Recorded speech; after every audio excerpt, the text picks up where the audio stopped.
Hi, good morning. It's me ഷിഫാറിയറ്റ്. ഞാനിന്ന് സംസാരിക്കാൻ പോകുന്നത് ഒരു സ്കൂളിലെ ഹിജാബ് ധരിച്ച് 8ാം ക്ലാസ്സിൽ പഠിക്കുന്ന ഒരു കുട്ടി വന്നു. അതുമായി ബന്ധപ്പെട്ട ഇഷ്യൂ ആണ്. ഒരു ക്രിസ്ത്യൻ സ്കൂളിൽ.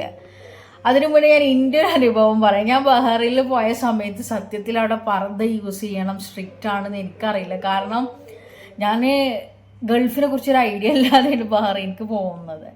ഞാൻ ജീനും ഷർട്ടും ഇട്ടിട്ടാണ്, മഫ്തൊക്കെ യൂസ് ചെയ്തിട്ടാണ് പോകുന്നത്. അപ്പോൾ ഞാൻ ഫസ്റ്റ് ഡേ കഴിഞ്ഞ് സെക്കൻഡ് ഡേ ആണ് ഡോക്ടർമാർക്കൊക്കെ വരുന്നത്. അപ്പോൾ അദ്ദേഹം എന്നോട് ചോദിക്കും, ആർ യു ഫ്രം ഇന്ത്യ?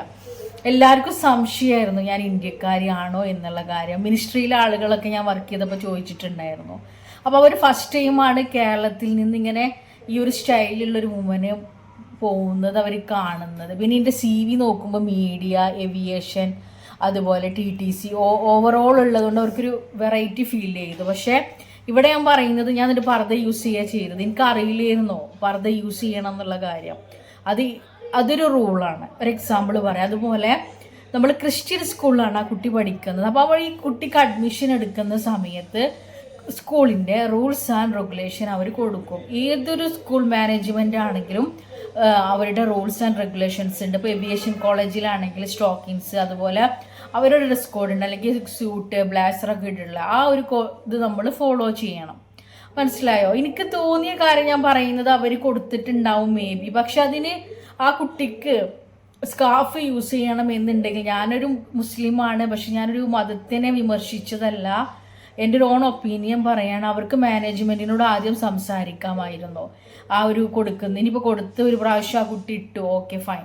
അവരുടെ മാനേജ്മെൻറ്റിനോട് സംസാരിച്ച് ഇങ്ങനെ ഒരു റൂൾസ് ആൻഡ് റെഗുലേഷൻ വെക്കാൻ പറ്റുമോ, നമ്മൾ സ്കാർഫ് യൂസ് ചെയ്യാൻ പറ്റുമോ എന്നൊക്കെ ചോദിച്ചാൽ അത് ഇതിന് അറിയാമെന്നായിരുന്നു എനിക്ക് തോന്നിയത്. കാരണം ചില മാനേജ്മെന്റ് വളരെ സ്ട്രിക്റ്റ് ആയിരിക്കും. ഞാൻ അതിനധികം കുറ്റപ്പെടുത്തുന്നില്ല. ഞാൻ പെരിന്തൽമണ്ണ ഒരു സ്കൂൾ അങ്ങനെ കണ്ടിട്ടുണ്ട്, ഏതൊരു ഇംഗ്ലീഷ് മീഡിയം. അവിടെ അങ്ങനെയായിരുന്നു ആദ്യം.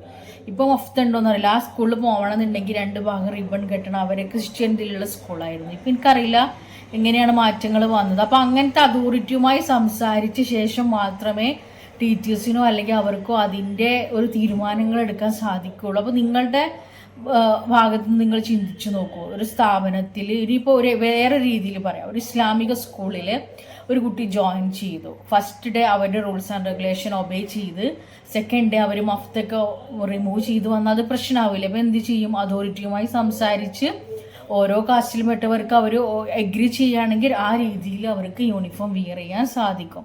എനിക്ക് തോന്നുന്നത് അത് വലിയ പ്രശ്നമാക്കേണ്ട കാര്യമില്ലായിരുന്നു എന്നാണ്. എന്താണ് പ്രോബ്ലം എന്ന് കണ്ടെത്തി സൊല്യൂഷൻ കണ്ടെത്തുന്നതായിരിക്കും നല്ലതെന്നാണ് എനിക്ക് തോന്നിയത്. എനിക്ക് ഈ കൂടുതലായിട്ട് ഓരോ കാര്യങ്ങളും പറയാൻ പേടിയാണ്. കാരണം എനിക്ക് ഓർമ്മ വരുന്നത്, ഞാൻ എൻട്രൻസ് കോച്ചിങ്ങിന് പഠിക്കുന്ന സമയത്തേ ഞാൻ എന്തോ ഒരു ഇത് പറഞ്ഞപ്പോഴാണോ അതോ TTC കഴിഞ്ഞപ്പോഴാണോ എന്നറിയില്ല, ഞാൻ ഡിസ്ലെക്സിയാന്ന് തോന്നുന്നു. അവർ കുട്ടി കേട്ടിട്ടുണ്ടാവുമെന്ന് പറയാം. എൻട്രൻസ് കോച്ചിങ്ങിനല്ല, TTC പഠിക്കുമ്പോഴാണ് എന്തോ. അപ്പോൾ ആ കുറച്ച് കുട്ടികളെയും കൂട്ടി വന്നിട്ട് പറയും, ഞങ്ങളെ സ്കൂളിൽ ജോയിൻ ചെയ്യുമോ ഷിഫ ടീച്ചറെന്ന് ചോദിച്ചു. അപ്പോൾ അവർക്ക് ഡിസ്ലെക്സിയൻ്റെ പ്രശ്നമുണ്ട്, എന്താണെന്നറിയില്ല. അപ്പോൾ ഞാൻ അങ്ങനെ പറയുന്നത് കേട്ടതാണെന്ന് എൻ്റെ ഫ്രണ്ട്സിനോട്. CAT എന്നുള്ളത് CTA എന്ന് എഴുതും, ആ ഒരു പഠന വൈകല്യമാണെന്നൊക്കെ.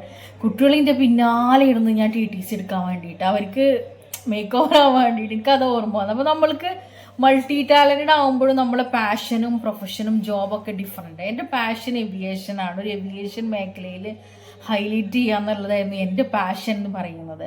പ്രൊഫഷൻ, ഞാനൊരു റൈറ്ററാണ്, അല്ലെങ്കിൽ ഒരു റൈറ്റിംഗ് ഫീൽഡിൽ പ്രൊഫഷണലായിട്ട് ഹൈലൈറ്റ് ചെയ്യാൻ ആഗ്രഹിക്കുന്ന ഒരാളാണ്. ജോബ് എന്ന് പറയുന്നത് ഞാൻ ബ്യൂട്ടി ട്രെയിനറാണ്. അത് മൂന്നും ഡിഫറെൻ്റാണ്. എല്ലാവരുടെയും പാഷൻ എല്ലാവർക്കും ഹൈലൈറ്റ് ചെയ്ത് സക്സസ്ഫുൾ ആവുമല്ലോ. പക്ഷെ അവരുടെ മൈൻഡിലുണ്ടാവും, മേ ബി ഏതെങ്കിലും സമയത്ത് അവർ ചെയ്യുന്നുണ്ടാവും, ഇങ്ങനെയാണ് പാഷൻ, പ്രൊഫഷൻ, ജോബ്. ഞാൻ കൊടുത്തൊരു ഇതാണ് കേട്ടോ. ഞാനിതുവരെ വേറെ ആരും അങ്ങനെ സംസാരിക്കുന്നൊന്നും കേട്ടിട്ടില്ല. അപ്പോൾ ഈ കോളേജിൻ്റെ ഇതിൽ എനിക്ക് അങ്ങനെ തോന്നിയത്, നമ്മളിപ്പോൾ ഒരു സുപ്രഭാതത്തിൽ മഫ്ത് യൂസ് ചെയ്യാതെ പോയി, അല്ലെങ്കിൽ മഫ്തിട്ട് പോയി ഒരു ക്രിസ്ത്യൻ അതോറിറ്റിയിലെ അവർക്ക് റൂൾസ് ആൻഡ് റെഗുലേഷൻ ഉണ്ട്. ഏതൊരു കോളേജിനും ഉണ്ട് റൂൾസ് ആൻഡ് റെഗുലേഷന്, അല്ലെങ്കിൽ സ്കൂളുകൾക്ക് ഉണ്ട്. അപ്പോൾ അവരെ മാനേജ്മെൻറ്റുമായി സംസാരിച്ച്, പാരൻസ് സംസാരിച്ച് എന്താണ് അവരുടെ റീപ്ലൈ, അതിനനുസരിച്ച് ചെയ്യുന്നതാവും ബെറ്റർ. കാരണം അതൊരു 1-2 അതോറിറ്റികളൊക്കെ ഉണ്ടെങ്കിൽ അത് പ്രശ്നം തന്നെയല്ലേ.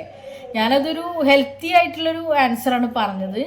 ബാക്കിയൊക്കെ എല്ലാവരുടെയും ചെയ്യും. നമ്മൾ വെറുതെ ഇഷ്യൂ കത്തിച്ച് അതൊരു വലിയ പ്രശ്നമാക്കണമെന്ന് എനിക്ക് തോന്നിയിട്ടില്ല.